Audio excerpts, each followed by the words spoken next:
found that bleach, some detergent, and fragrance are small canister where I put onto the stove and I pour these ingredients into. It fills the room or the house. The greatness that's in the air right now. There was someone that I think was cooking with garlic. I can't stand the smell of it. Oh, it just makes my stomach turn. The place smells so good, so warming, so welcoming. It's just a breath of fresh air. So my thoughts on the spirit box: to contact loved ones. And the one we used during our session, what comes through, it surprises me sometimes. The electronic voice phenomenon, it's like a ransom letter, basically to leave as few clues as possible in order for them to remain anonymous. Especially going into places where there has been a tragedy that happened. Someone was murdered, or there was an investigation that took place years ago. And the details of that investigation can be easily found if you do a little research. And it's almost as if the spirit sitting right there beside you.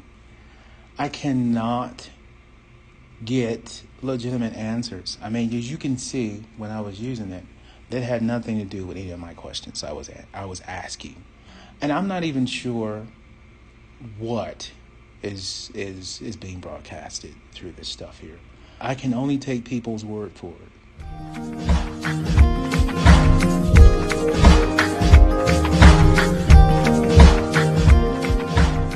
You have to understand that what you're thinking of and how you're feeling, the true nature of your intentions.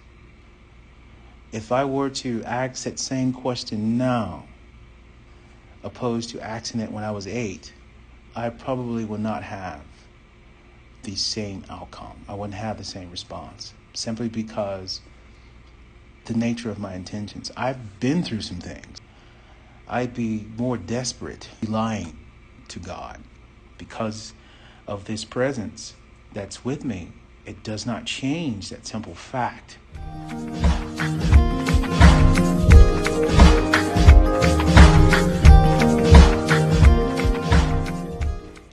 I saw this movie once. It was entitled The Devil. There are these people that are on this elevator, and one by one they all get slaughtered. The devil is revealed as the one behind the murders.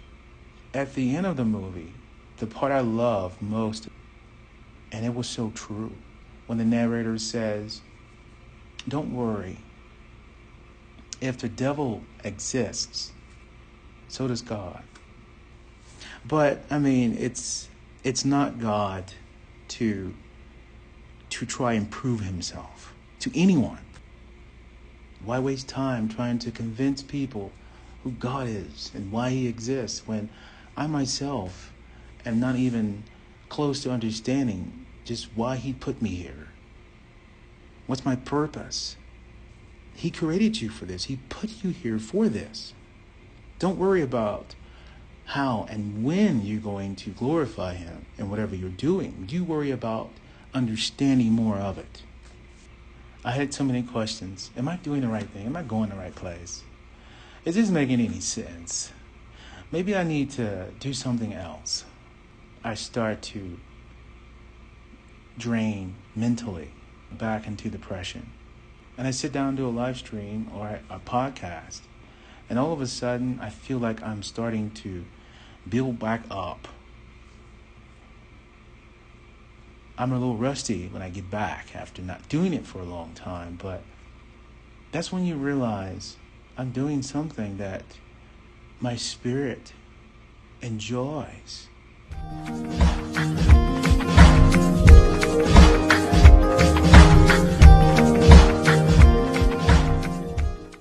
I remember when I got my first bike, I was so happy. Mom and Dad weren't together. They were split up at that time. I was very, very young.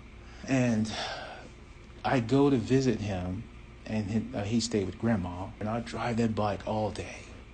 All weekend, I enjoyed riding my bike. Monday through Friday, I'd just be miserable, thinking, I can't wait to get back to my bike. I've gone so long without being happy.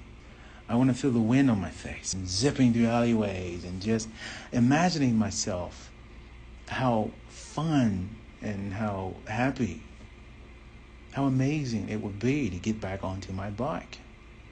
And that's how it feels with the craft. I want to get back out there. I want to do this. I have to.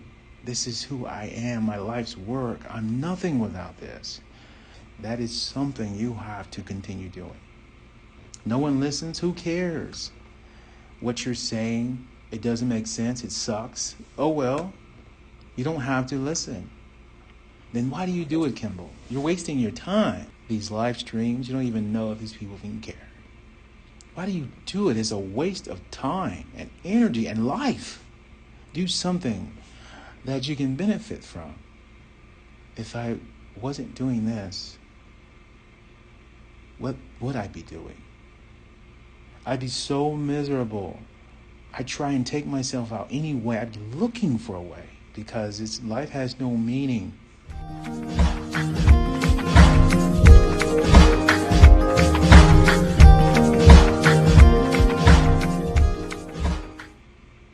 I believe that this will become something great.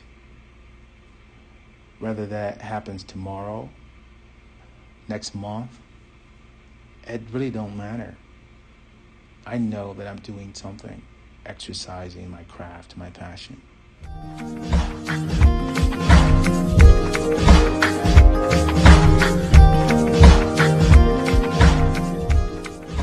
The power that God gave us from the beginning was the power of sight.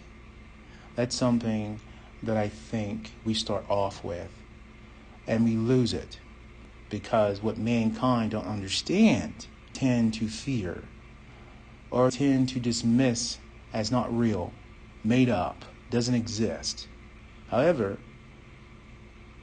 whether the Bible exists or not, I feel there is a force at play here that created everything we see.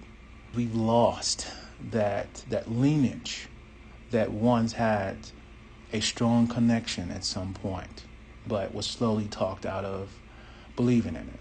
We didn't have smart cameras or smartphones back then, so if it wasn't on Twitter, then it couldn't have happened.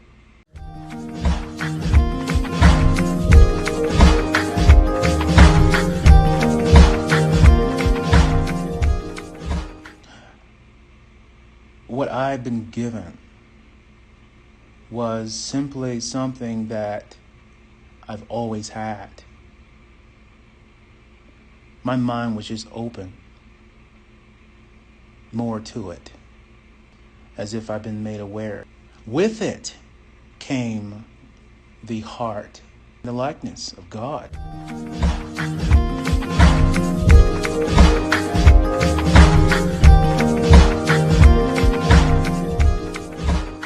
My nephew, when I went home to see him after coming back from Iraq, during that time I was smoking.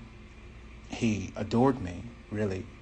And my sister used to tell me all the time how Billy just looks up to you. He really does. You're his idol. He wants to be like you. He's talked about joining the army. Everything that he does, he's always trying to mimic you. He does push-ups. He tries to stay fit. He walks around with sort of like a cockiness that you have. And he's starting to be more like you. My mother, she called me and she said, he started to simulate smoking. And I said, well, mother, I mean, maybe you shouldn't smoke around the kids. She says, well, I don't smoke. That's how that's how it is. You start to mimic its ways. You start to fall more into its likeness. Unintentionally, you do this. It's like you are made aware because of the practices. These small developing bodies plugged in. And at that moment, we start to make this transformation, this kind of mind frame, this kind of temperament. And we continue to transform until our bodies expire. It follows the laws of entropy, which didn't exist before.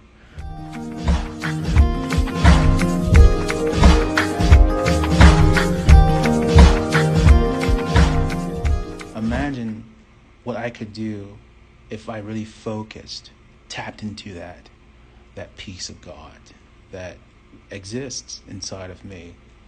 People who come by me wouldn't be saying how there's a light that is bright around you. They'd say how there's peace and comfort I feel whenever I'm in your presence.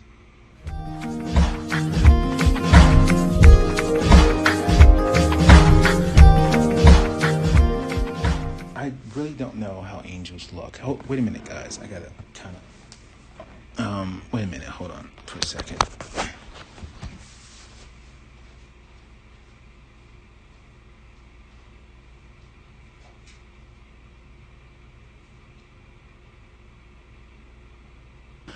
I don't know. To answer your question, I don't know how angels look.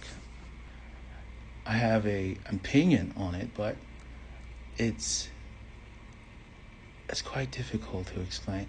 I think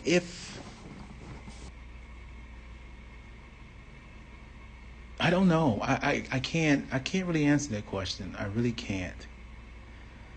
That's a hard one. It's more of a guessing game when it comes to the dexterity of these spirits or when it comes to angels. I just, it's more of a guessing game.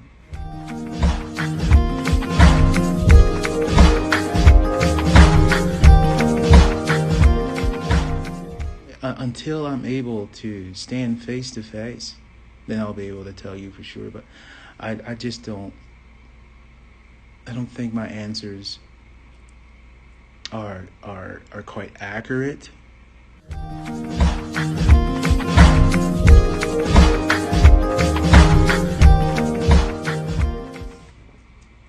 I had about 2 questions here. I wanted to answer the first, but the second one here is kind of more intriguing. Do I believe in a hell? I do. Shit. Hell is what we make it. It really is. It's what we make it. That's what hell is. I was having a discussion with a friend of mine. I was talking about how there's so many restrictions and stipulations, and there's so many risks, and just extra footwork and going the extra mile. People have exaggerated life to the point where things that should be easily accessible are not. The intent originally, if I'm actually getting this right, not starving because there's food everywhere, the vegetables, the fruit that grows on trees, the oxygen in which the trees give us, the water. There's just so many things in life. It's worse than asking. You have to bargain for, make a transaction. Not to mention how people have gotten envy and is overlooked.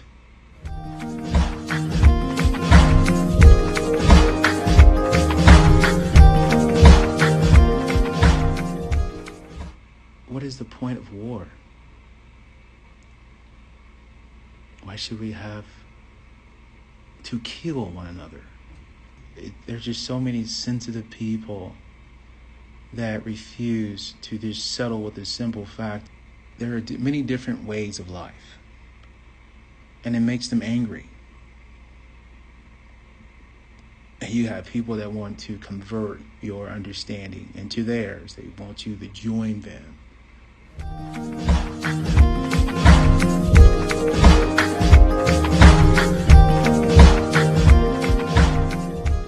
take a look at all the responses that were sent via atkimble.com and compile the data. And if a spirit box session is something that you guys truly want, have some kind of entertainment,